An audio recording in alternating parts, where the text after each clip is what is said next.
All right, next up, I've been super excited about this panel, and we're so lucky and blessed to have Rachel and Justin joining us. This panel is Shōgun. It is an East meets West story. So I would love to welcome to the stage Rachel Kondo and Justin Marks, the creators behind the hit TV series Shōgun.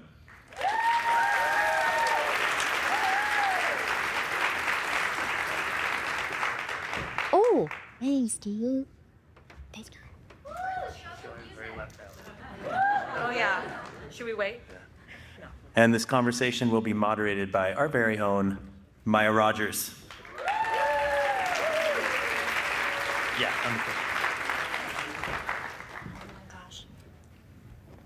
Hello, everyone. Who has watched Shōgun? Who watched it multiple times? I know there's people out there. Okay. Turns out my mother-in-law has watched it 3 to 4 times, she told me. I guess when you're retired, you have time to watch. I've watched it 3 or 4 times, too. Well, for those of you didn't? Well, it's probably hard for you guys to watch it after the fact because you are so involved with the project. But before, not everybody has seen it, but if you haven't seen it, I'm sure you've heard of it. It is literally one of the most successful TV shows ever to be made, right? I did ask you how many awards have you won, and you're like, the publicist has a list. There's too many awards that they've received. Notable ones, 18 Emmys, record-breaking 18 Emmys, of course, including Best Drama and Best Actor, Best Actress, 4 Golden Globes, and the list goes on and on. Writers Guild, Independent Spirit Awards, etc., etc., etc. Basically, it is the best show, and I'm so honored to be here. I'm not going to do it justice because I know you guys have so many questions you're wondering about. But fun fact, I dressed up as a Mariko-sama for Halloween. And I probably talked about Shōgun for a month, straight up. Anytime I had a chance to mention Shōgun, I'm like, Shōgun! People are talking about nothing. But anyway. And as mentioned by Dave, it is the ultimate East meets West story. Another fun fact, Rachel is from Maui. There's a Hawaii story there. But I'd like to kind of start off the conversation with how did this whole Shōgun FX project come about? Either of you. Well, the year was 2018. It was 2018. Justin here had an overall deal with FX, and they had been working on this big behemoth project called Shōgun for about 5 or 6 years up until that point, and their latest iteration had collapsed, and so they sent the 1,000-page book to Justin and said, hey, would you mind considering taking a look at this book, coming up with a take on it? And he politely thought, oh, yeah, not really for me. Yeah, it was I think that we all grew up with Shōgun on our parents' nightstands generationally, and there was a silhouette to that book which I was pretty conflicted by because it was a guy who looks sort of like this, wearing clothing. A little more muscle. Yeah, and more muscle. Just a little. Less and less every day. He just started working out for the first time in his life. But wearing clothes from a culture that he doesn't belong to, and it just felt like, I don't know, but I had never read it, and I was literally judging a book by its cover, and so sort of just set it down on the table for a while and hoped it would disappear. But then I would have had to disappear because we lived together.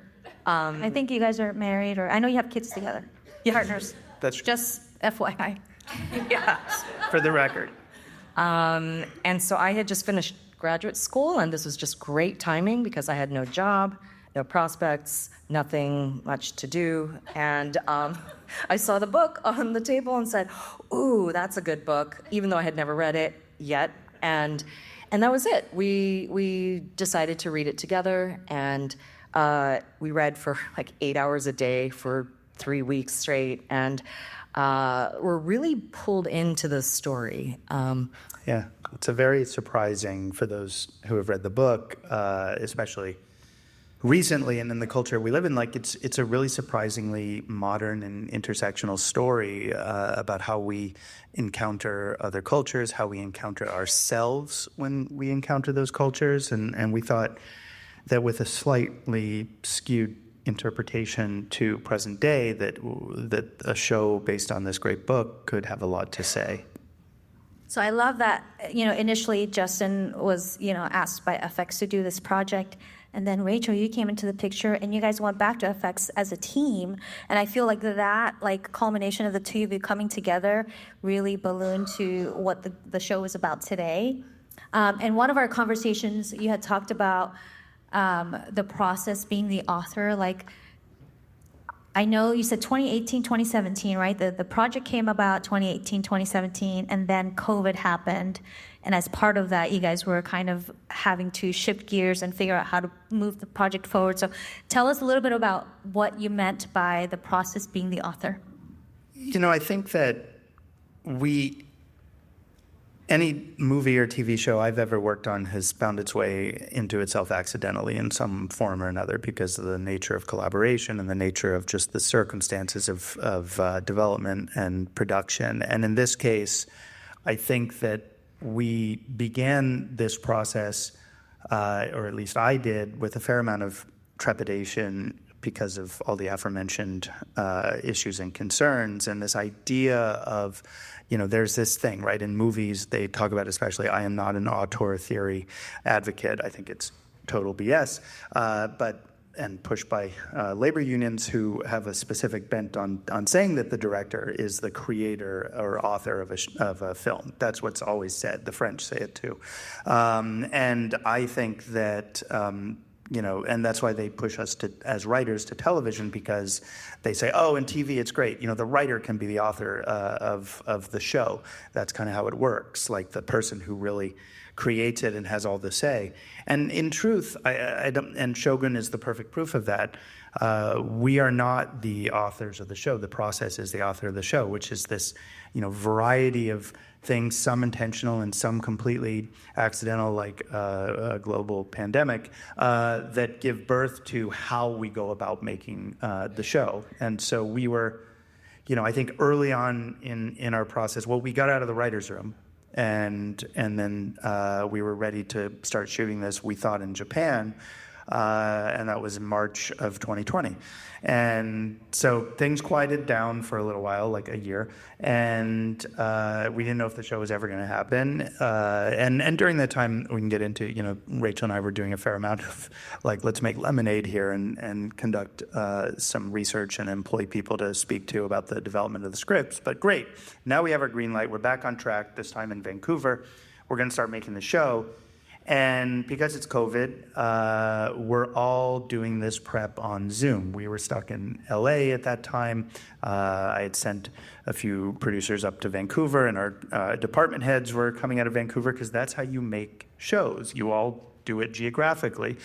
And I'm looking at our screen and all the faces on our, Hollywood squares. And it occurred to me that we have all these department heads, but everyone is zooming in from their home. And it was just, this feels obvious now in the world we live in post-Zoom, but as I'm watching it, I'm just kind of like, this makes no sense. Why are we hiring entirely from Canada when I could, any of these faces, anyone could zoom in from anywhere in the world? And so, given the sort of very hard to answer questions we had about the Sengoku Jidai, the sort of tradition of Jidaigeki, all the conventions that happen, all these things that we wanted to do to make this show, we said, let's hire from Japan. Let's hire prop masters and costume advisors and hair and makeup and historical advisors and language advisors and get them on these same Zooms. Obi tires, bring people into this process who can also be on the screen, speaking from a great level of experience from Kyoto and Tokyo, in a way that can make the show better. And so that accidental process then sort of gave birth to the thing of, then we realized, we're just going to bring everyone over. I think there was something like 3,000 people involved in the show, the making of the show. Yeah. Yeah, I swear to you, this show was made for me because I grew up in Japan, and the show was in Japanese, and everything about the show spoke to me. Okay. including Mariko-sama, which we'll talk about in a little bit.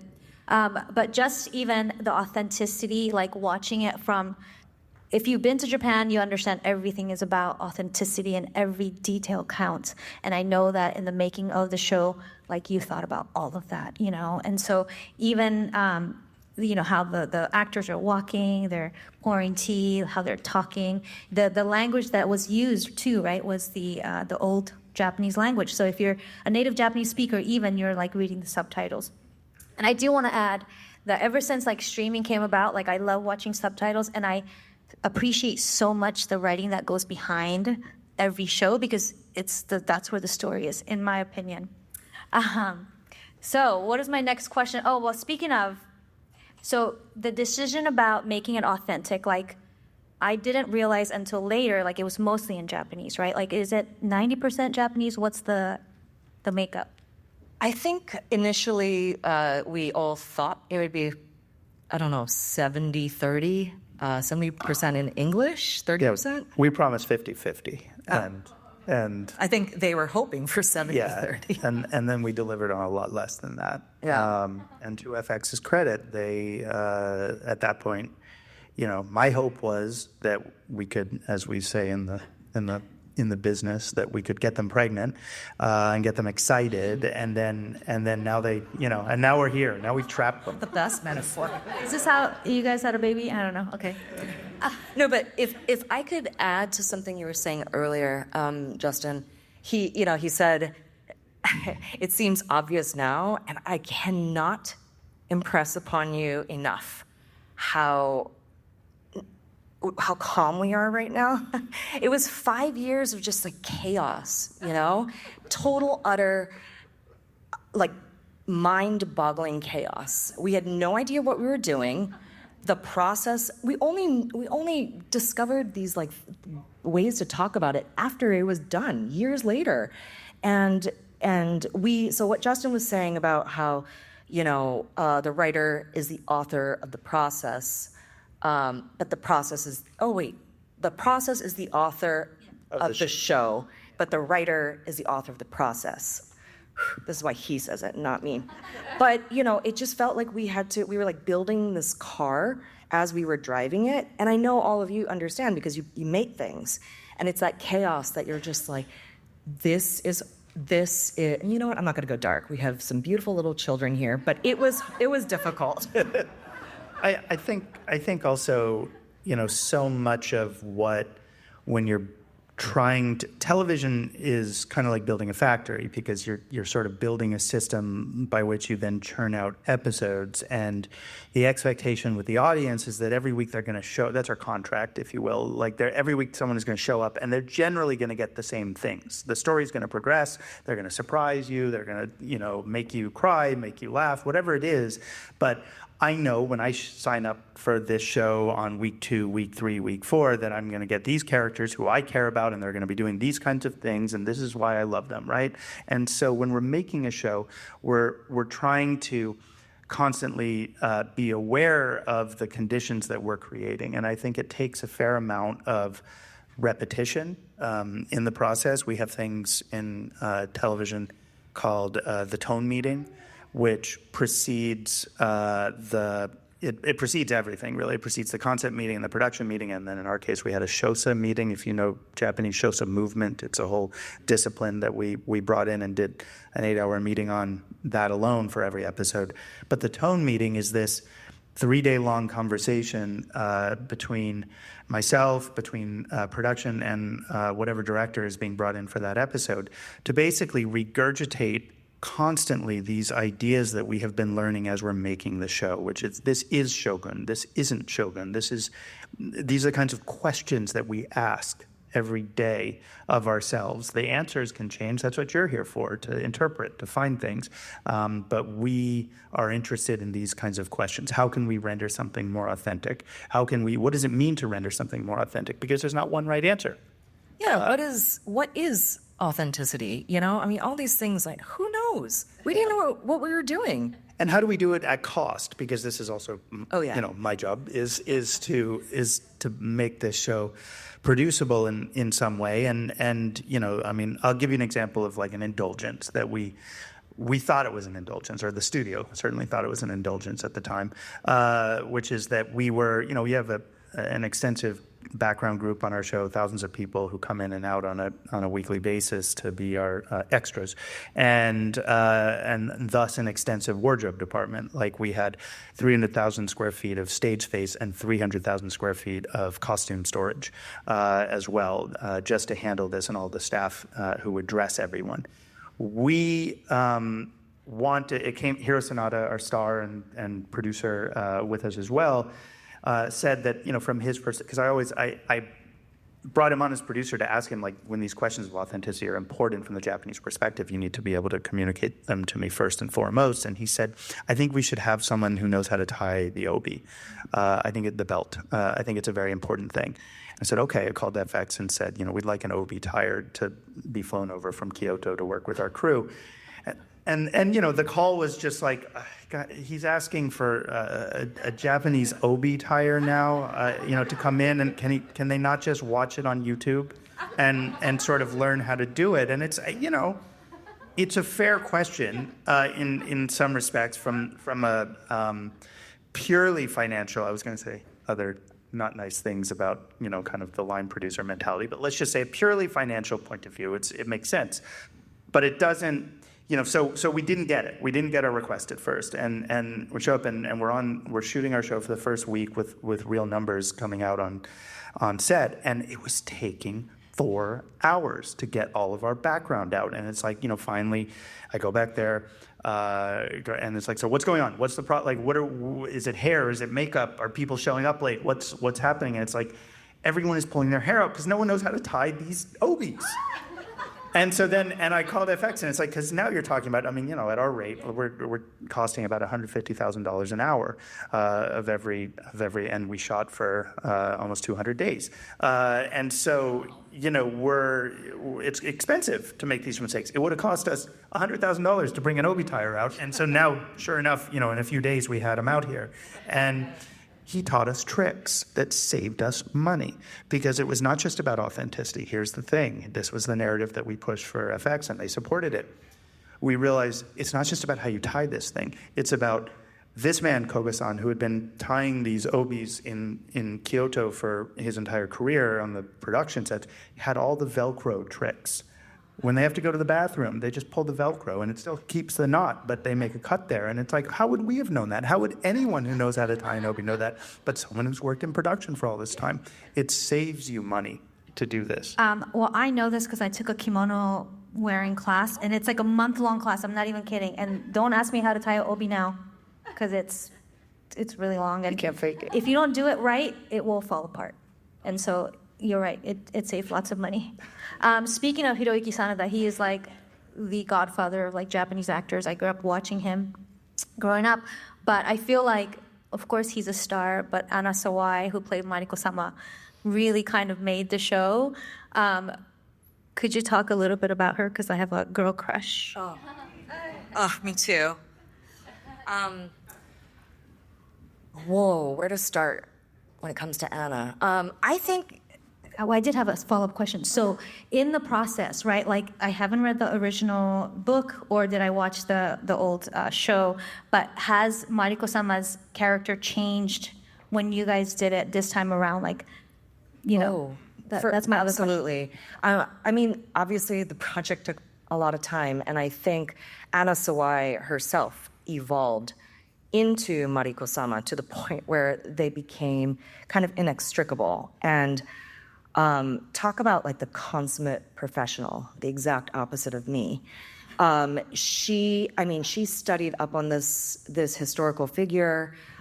She wanted to understand what I felt when I was writing this character, and so she read my short stories. This is a person who, dove deep. And then she's an athlete too, former dancer. So she learned how to ride horses. She learned how to wield a naginata.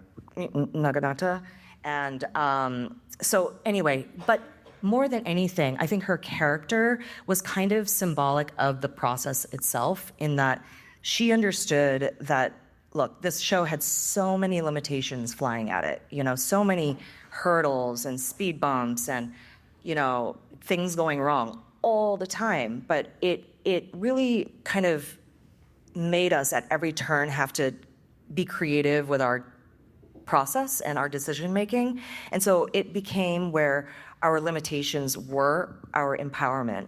And that is exactly the female character on our show, which is here are these women, they have very, very defined roles that they play in society, in feudal Japanese society. And, they were, we think of them as these very, very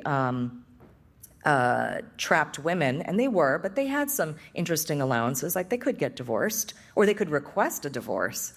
So there were things like that, but ultimately, these are women who were meant to be one thing in life, and somehow the character of Mariko-sama is perfect because she figured out a way to make a statement with her life and to make meaning out of those limitations. And so, again, all of this is in hindsight. We didn't know any of this going through it. Yeah, and we had, to speak to what's changed or what's the same with her, I mean, not a lot when it comes to the facts of her life, right, or the facts of what happened in the story, but there were, and what she served as Blackthorn's translator, and she's doing these things on screen. Well, we did decide, because we're doing the show in 2 languages, and that's in some sense a limitation, right? Because now you have to double up every time you hear something. You're going to hear it twice in some form, as it's translated back and forth to Portuguese, which we represented as English. But we decided to have fun with it, where if we're going to hear this, that the act of translation itself, because translation is not one-to-one, as we who translated English scripts into Japanese and then played the telephone game as watching it come all the way back to English and the subtitles in post, you realize there are a lot of ways to interpret what one says. And thus, if there are a lot of ways to interpret it, well, now there's a lot of fun to be had on screen. And this is where we got into some really great stuff on set with Anna and Cosmo, and just like let him gesticulate wildly and yell at somebody, and she's just like, with greatest respect, Anjan asks to be allowed to leave today. It's that kind of thing, and you sort of play the humor, play the fun, play the idea of translation is a character in and of itself. I guess I'll talk very briefly about the unfun part, which was how long it took to figure out how to properly respect the process of translation, which was we wrote it in English, we sent it to a team in Tokyo who translated it as best they could, and then we took it to a Japanese playwright who specialized in kind of the old Japanese way of speaking. It went back to our Japanese producers, Hiroyuki Sanada and Eriko Miyagawa. It was then sent to the actors who added their flair to it. Then it was performed. And then after all was said and done, it was sent into post. And our editors, our Japanese editors, retranslated every word back into English. Oh my gosh. And they had this script, and so for the most part it was the same, but there were times when when someone's improvising, or certain actors improvise more than others, but there were these moments, and so we chose to say, well, let's make sure we're knowing what exactly they're saying, but that's not even the exhausting part of it. It's that when we looked at that, we realized there's new dialogue here on screen in front of us that wasn't in the script, so Rachel and I need to now polish that. But he didn't tell me that. He reeled me in, and he said, "This is years of work, okay? Years of work. We just, finished. We wrapped. By the way, I had not 1 but 2 babies during this time, so I was tired, okay?" And then Justin reeled me back in and said, "Look, we just have one little episode, one little thing to work on." 10 months later, we went over every frame, and every word was deliberated over, and we had to bring the gap between what was written and what was spoken. We wanted to marry it so it was perfectly, or as representative of what was being performed as it could possibly be. And we talked about sentence length and what the eye was seeing, and Justin was talking about the deep dive, so he would bring the subtitling up. He worked on the font, the coloring. Still from Star Wars. We argued over punctuation. I mean, it was. But it was all in service, like getting back to what you were asking at the beginning of this conversation. It was all in service of this contract we have with FX if like they were scared about the volume of subtitles. And they had a right to be. I would have been terrified. I told John Landgraf and Gina Bailey, and I wouldn't have slept for the last 5 years if I were spending money on this show. Thank you for spending money on this show.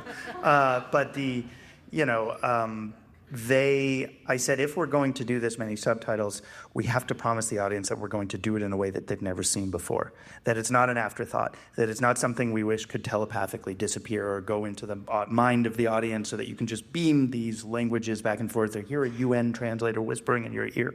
None of that made sense. We have to consider it part of the composition of the frame. We have to consider it part of the composition of the dialogue and the story. We were weighing how much we held a certain subtitle across a cut so that I wanted to see that word on his face after he's just listening to what he said, and then sometimes it vanishes away.